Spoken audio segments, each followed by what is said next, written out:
This is the new way that they break down the student section on the FAFSA. They start out with personal identifiers, as they have for the last several years. Then they go to personal circumstances. Demographics is way earlier in the application than it was in the past. Then you go to financial information. Then you go to colleges. And finally, the signature section. So starting out, of course, you start with your student identity information. All you have to do is just confirm the identity information you already put in for your FSA ID. And part of that identity information now includes a residency question. It'll first ask, what state you live in, obviously Illinois, and when you started living in Illinois, which for me has been since I was born. Then it'll take you to the consent and approval page.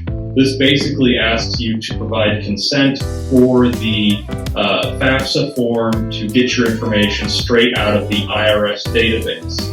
If students and parents don't provide this certification, if they don't allow this, then that will make them ineligible for the vast majority of federal aid.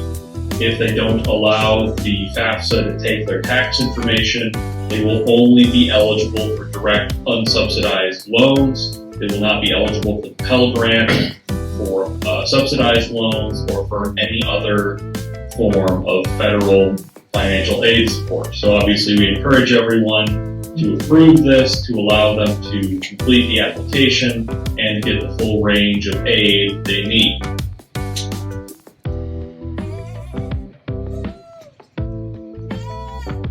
Now we get into the personal circumstances section. This will be the questions about marital status, dependents, etc.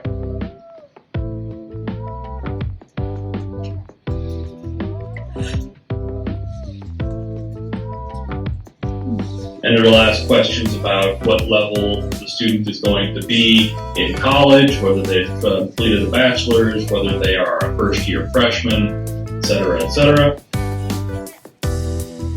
And then it'll ask more specifically personal circumstances that may qualify them for further federal grants or for expanded federal financial aid, such as being in the armed forces, being an orphan, ward of the court, foster care, legally emancipated minors. These are basically the dependency questions from last year's FAFSA, just to see if the student is dependent or not, or if they are independent.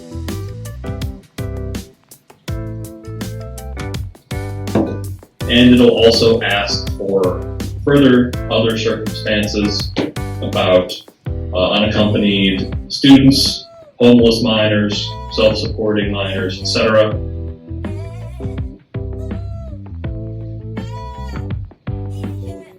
Now, even though I answered no on both of those questions, because I'm applying for graduate financial aid, I will be determined as an independent student no matter what.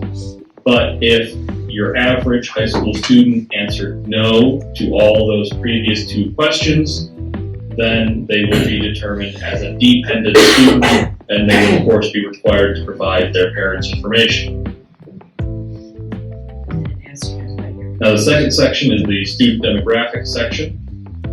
It'll ask about gender, ethnicity, and it'll also ask the question about how much education the student's parents have completed. Also ask the old citizenship question. It's still the straight up, are you a citizen, are you an eligible non-citizen, or are you neither? If you say you're a citizen, you can just continue. If you say you're an eligible non-citizen, that's where you'll be providing your A number. And if you say you are neither and try to continue, it will double check with you and see what your deal is. And then you'll have to answer further questions to sort of qualify if you can actually do the FAFSA. Again, the parent education question.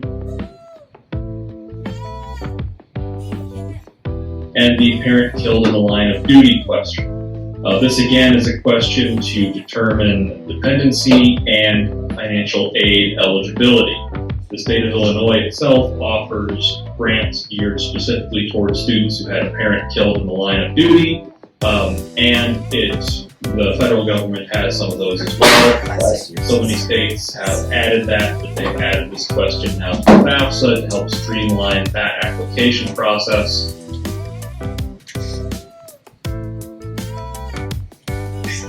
The high school completion status question to see if the student has done a high school diploma, GED, homeschooling, or has not completed high school or will not complete high school by the 24-25 school year. And of course, the usual question about which school the student has actually graduated from.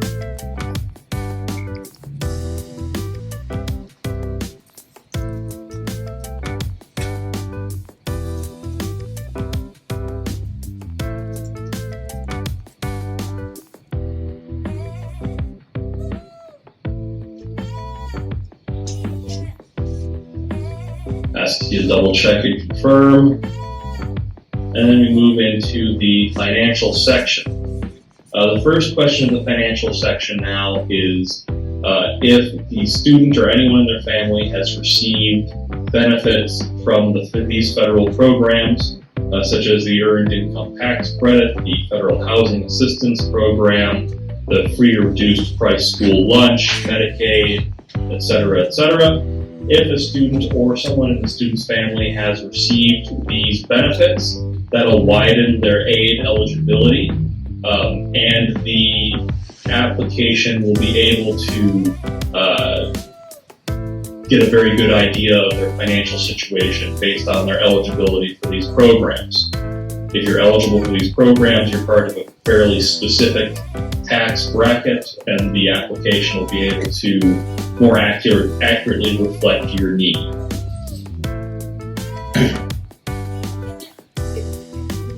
Asks to double check to see if your information is different at all from your 2022 tax return. This is for students who, potentially got married immediately after graduating, or planning to, or have children, or who might have gotten another brother or sister they're helping to support, etc. It's just confirming to see whether your number of dependents is the same as it's been in the past. The usual question about the number of students that will be in college by next school year. And the 2022 tax return information. It again asks if the student received Earned Income Tax Credit, the amount of college grants, scholarships, or AmeriCorps benefits reported as income to the IRS, and foreign earned income exclusion.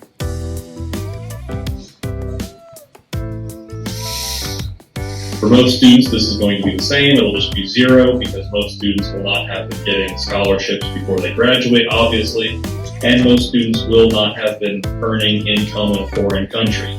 Some may have, that's why they include it, but most will not have been doing that. Then we'll move on to the college section, which is the same as always. You simply put in the colleges that you need to send your information to.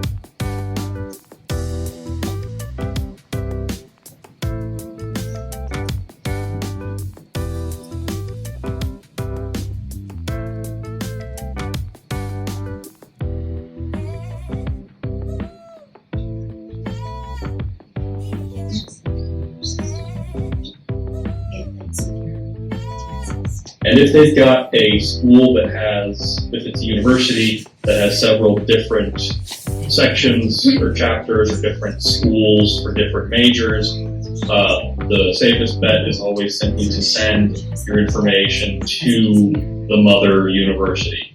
I'm currently attending UIC Law, which means I just send my information to the University of Illinois at Chicago, and they'll sort it out from there. Ask you to confirm to make sure you put in the right school.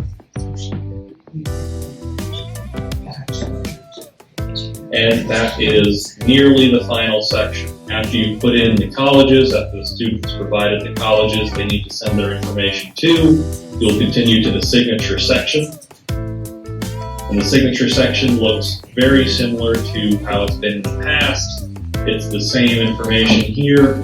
You confirm that you will use your FSA ID to report your information accurately. You're not in default on any of your loans, nor will you ever be in default on any of your loans. And you will, deal honestly and directly with the government and with your school.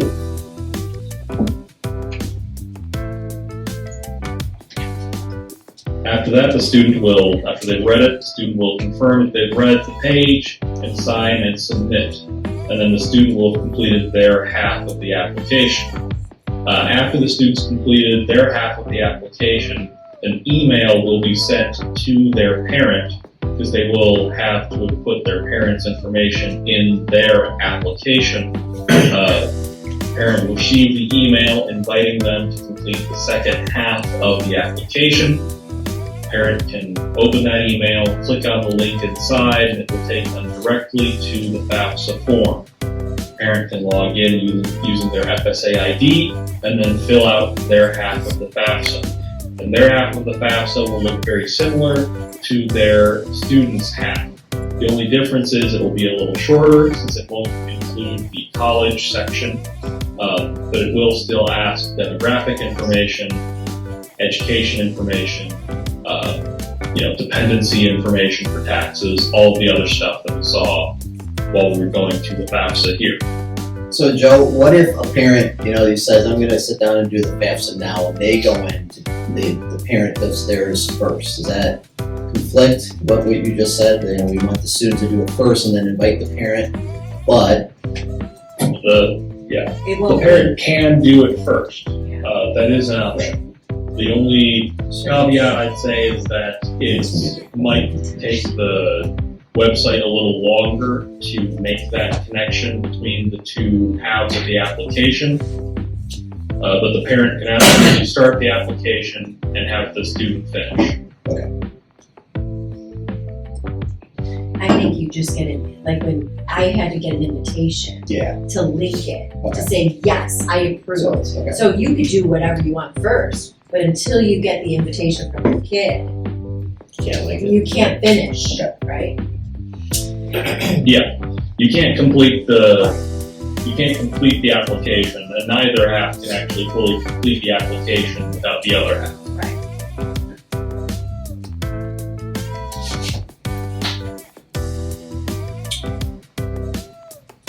Joe, can you talk a little bit about the negative $1,500 SAI? I think that's going to be a thing that counselors should know about. So instead of the EFC this year, they've changed the name of it. It's now called the SAI, or the Student Aid Index. And they've changed the Student Aid Index and that it can now be a negative number. That basically means that a student has maxed out their eligibility for financial aid. And the highest that negative, or the lowest that negative number can go is negative 1,500. That means they will receive the full amount of Pell and MAP grants, and they will be eligible for the full amount of unsubsidized loans, etc. Usually that happens when a student selects one of the questions about whether they or anyone in their family receives federal aid through WIC, TAMF, Medicaid, etc.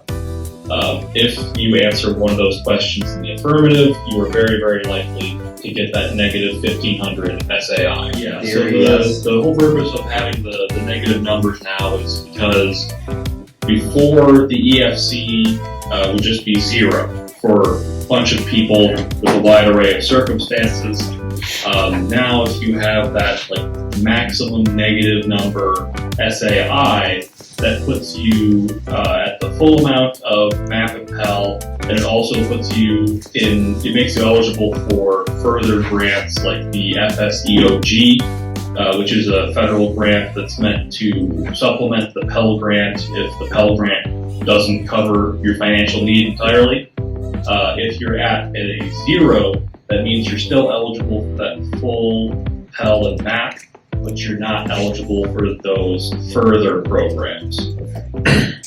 And then I have another, if you could comment or talk about the calculations, the revised calculation for FAFSA and like the number of people in the household. I think that's a big one that we've known, like how many kids in college, that's not a factor, is that correct?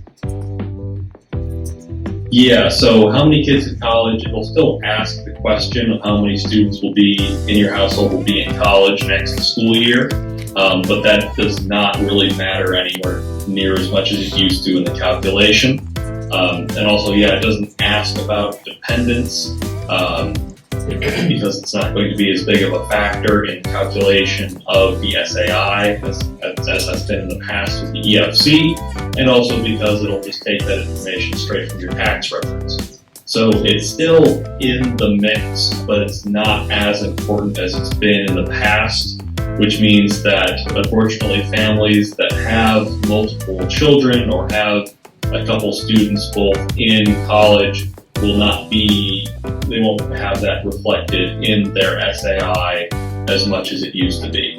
Okay. Thank you. And then one more, if you could elaborate, so student with 2 parents that are married, been filing taxes, pretty cut and dry, straightforward. What about parents who are divorced or separated, where the kid's living, who makes the most money? Can you clarify that, please? I know it's a lot of stuff. No. So when I was going through the FAFSA just now, I was marked as independent because I'm in graduate school and I don't live with my parents. But if a student still lives with their parents and if that student is filling out the FAFSA and is declared a dependent student based off of the first few questions, then they will have to answer a question about their parents' marital status. They'll have to say if their parent is currently married, divorced, separated, never married, etc. If their parents are married, then fine. It's all very straightforward. They just keep moving. If their parents are currently separated or divorced, then the student needs to report the information of the parent that supports them the most financially. Usually, the best way to determine that is just to see which parent the student lives with the most. Like odds are, whichever parent the student lives with the most is the parent who's buying the food every day, buying the clothes, helping pay the phone bill, and will thus be the parent that supports the child the most financially. But if you've got a particularly hairy situation between 2 parents, then you might need to sit down and actually talk with them about their financial contributions and who pays for what. But again, ideally, you can just guesstimate based off of which parent the student lives with the most. And then you'll only report that parent's information on the FAFSA, and the other parent will not come into it at all. If you have a student who has 2 parents that are unmarried but live together, then the student will need to report the information of both parents separately on the FAFSA. If the student answers that marital status question with unmarried but living together, the FAFSA will basically add a second parent financial section for the parents to fill out. And then if you're in that situation, at the end of the application, both parents will need to create an FSA ID to be able to sign the application. Under normal circumstances, if the parents are married, one can sign for both, but if they are unmarried, both have to sign individually. And just to real quick interject, what if parents are married but file their taxes separately? Do both parents have to do an FSA? No, if they're married but file both taxes separately, that's not ideal. It's also not legal, but in that case, both parents should bring in their individual tax returns, and then you can just do the math as you're sort of filling things out. Okay. And then, will you go over real quick, Joe, the married, remarried? So if we had that kiddo come up. So if the parent is remarried, then we have to follow the divorced or separated rule first. If one of their parents is remarried, and that's the parent they live with the most, then both their original parent and their step parent just act as a normal married couple for the purposes of the FAFSA. If a student has a separated mother and father and one remarries, but they live the most with the one who hasn't remarried, then they just again proceed as a normal divorced couple would. They provide the information of the parent they live with the most, and nothing else matters.